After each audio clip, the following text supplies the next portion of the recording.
माह रमज़ान में अभी चंद दिन पहले टोबा टेक सिंह में एक जवान बेटी का मर्डर हुआ। टोबा टेक सिंह के डीपीओ साहब ने जो इंकशाफात किए हैं, ये गैरत के नाम पे कत्ल नहीं था, बल्कि अपने ही जुराइम पे पर्दा डालने के लिए एक बेटी को कत्ल कर दिया गया। हमारे उर्दू अदब के एक बहुत बड़े राइटर अशफाक अहमद साहब जब तक जिंदा रहे, वो अपने इल्म अमल में रोल मॉडल थे। तो आइए मैं उनका एक वाक़या आपसे शेयर करता हूँ। वो कहते हैं कि जिन दिनों 80 की दहाई में मैं जापान में था, तो मेरे एक कुलीग मिवा थी। उन्हीं दिनों माह रमज़ान शुरू हुआ, तो एक दिन मुझे कहने लगी कि आप माह रमज़ान में क्या करते हैं?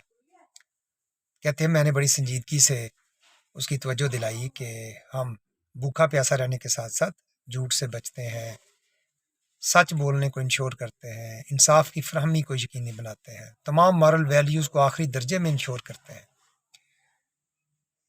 लोगों की जान माल इज्जत आबरू के खिलाफ कोई इक़दाम नहीं होता। कहते हैं कि वो हंसने लगी, कहने लगी आपके तो मज़े हैं, हम तो पूरी ज़िंदगी ये काम नहीं करते, आप तो साल में 1 महीना बस करते हैं। शफाक साहब कहते हैं कि मैं तो अपना सा मुँह लेके रह गया। ये जब वाक़या पेश आया था, तो सिर्फ़ ये एक वाक़या नहीं है। आप देखें कि माह रमज़ान की आमद के साथ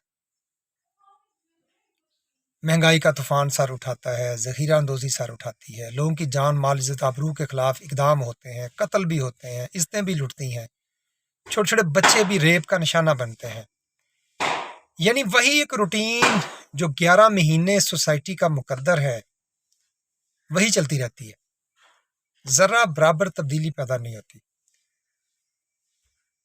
कभी मीवा ज़िंदा होती तो मैं उसको बताता कि अब हम मुसलमान वो 1 महीना भी ये तकल्लुफ़ नहीं करते, अब 12 महीने हम एक जैसी ही ज़िंदगी गुज़ारते हैं। मैं अपने हल्का अहबाब में बहुत से लोगों को बड़े करीब से जानता हूँ। बड़े-बड़े फैक्ट्री ऑनर्स हैं, अल्लाह ने उनको बड़ा दिया है। फूड आइटम्स की एक चेन है जिसके वो ऑनर हैं, उसको रन कर रहे हैं। मैं जब कभी उनके मुलाज़मीन से पूछता हूँ कि तनख्वाह कितनी है, तो कहते हैं 20,000, 25,000, 12 घंटे नौकरी है। लेकिन इसके साथ-साथ वो जितने साहिब सरवत हैं, उनमें से कुछ ने एम्बुलेंस सर्विस शुरू की हुई है, हॉस्पिटल्स में खाने देते हैं। जो ही माह रमज़ान आता है, उनके घरों के बाहर सैकड़ों ख़वातीन बेचारी घंटों खड़ी रहती हैं, फिर उनको राशन के थैले दिए जाते हैं, जिनमें कुछ फूड आइटम्स होती हैं, ताकि वो 10-12 दिन, 15 दिन वो खा पी सकें। एक्चुअली वो अपने मुलाज़मीन की तनख्वाहों से डिडक्शन करते हैं। ज़ाहिर एक 12 घंटे एक शख्स ने नौकरी की है आपकी फैक्ट्री में, आपकी बेकरी में, तो 35,000 रुपया कम से कम नौकरी सैलरी है जो रियासत पाकिस्तान ने मुकर्रर की है। आप देने के पाबंद हैं। अब 12 घंटे जब आप लेंगे तो ये सैलरी 50,000 बनेगी। आप उसको दे रहे हैं 24-25,000, 25,000 रुपया हर महीने आप उसका काट लेते हैं। वो साल का 3 लाख रुपया बनता है। वही डिडक्शन जो आपने की है जब माह रमज़ान आता है, तो आप वो सदका खैरात और ज़कात के नाम पे लोगों में तकसीम करते हैं। आप एम्बुलेंस सर्विस शुरू करते हैं, हॉस्पिटल्स में खाने देते हैं। एक्चुअली ये वही पैसे हैं जो मुलाज़मीन की तनख्वाहों से कटौती की जाती है, और लोगों को ये तासर दिया जाता है कि हम बड़ा सदका खैरात करते हैं, हॉस्पिटल्स में खाने मुफ्त देते हैं, हमारी एम्बुलेंस सर्विस है, हम ईद पे अपने मुलाज़मीन को एक-एक तनख्वाह देते हैं। मैं अक्सर सोचता हूँ हम किसको धोखा देते हैं? क्या हम कायनात के परवरदिगार को धोखा देना चाहते हैं? माज़अल्लाह ये तो मुमकिन नहीं है। यकीनन हम अपने आप को धोखा दे रहे हैं।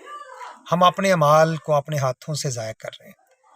हम एक गरीब आदमी को जिसके 3-4 बच्चे हैं, वो हमारी फैक्ट्री में मुलाज़िम है, वो हमारी बेकरी में जॉब करता है, हम उसको उसकी पूरी तनख्वाह नहीं देते। उसकी तनख्वाह काट के हम खुदा के रास्ते में सदका खैरात करते हैं। मेरी आपसे हम्बल रिक्वेस्ट है, अभी माह रमज़ान का आखिरी अशरा बाकी है।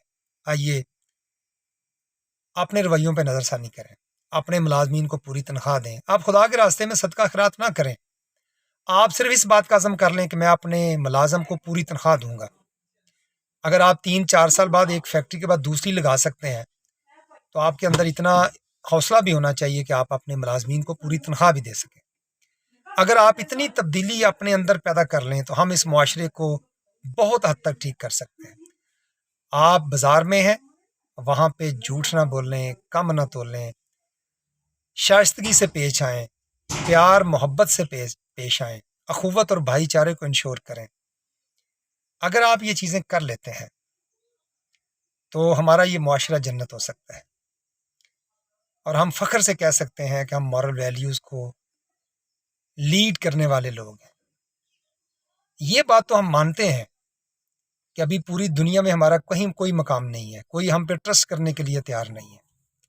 ہم بہن بیٹیوں کو وراثت میں حق مانگنے پہ قتل کر دیتے ہیں، ہمیشہ ہمیشہ کے لیے راستے سے ہٹا دیتے ہیں. ہمارے اس سوسائٹی کے نیک متقی پرہیزگار بھی کبھی تنہائی میں بیٹھ کے سوچیں کہ انہوں نے اپنی بیٹیوں کے ساتھ کیا کیا، اپنی بہنوں کے ساتھ کیا کیا. تو ہمارے پاس تو جو 2 گھونٹ پانی نہیں ہے جس میں ہم شرم سے ڈوب مریں. یعنی ہمارے پاس کچھ بھی نہیں ہے، کوئی اخلاقی قدریں نہیں ہے، ہماری عبادات عادات سے زیادہ کچھ نہیں ہے، لیکن ہنوز ہم اپنے رویوں پہ نظر ثانی کرنے کے لیے تیار نہیں ہیں. آئیے زندگی کے ان ساتوں میں ری وزٹ کریں اپنے رویوں پہ. ماہ رمضان کے ابھی 8 دن باقی ہیں. سچے دل سے مورل ویلیوز کو انشور کریں، حقدار کو اس کا حق دیں، لوگوں کی جان مال عزت آبرو کے خلاف اقدام نہ کریں. غیرت کے نام پہ جو ہم نے قتل و غارت شروع کی ہوئی ہے، خدا کے حضور سچے دل سے توبہ کریں.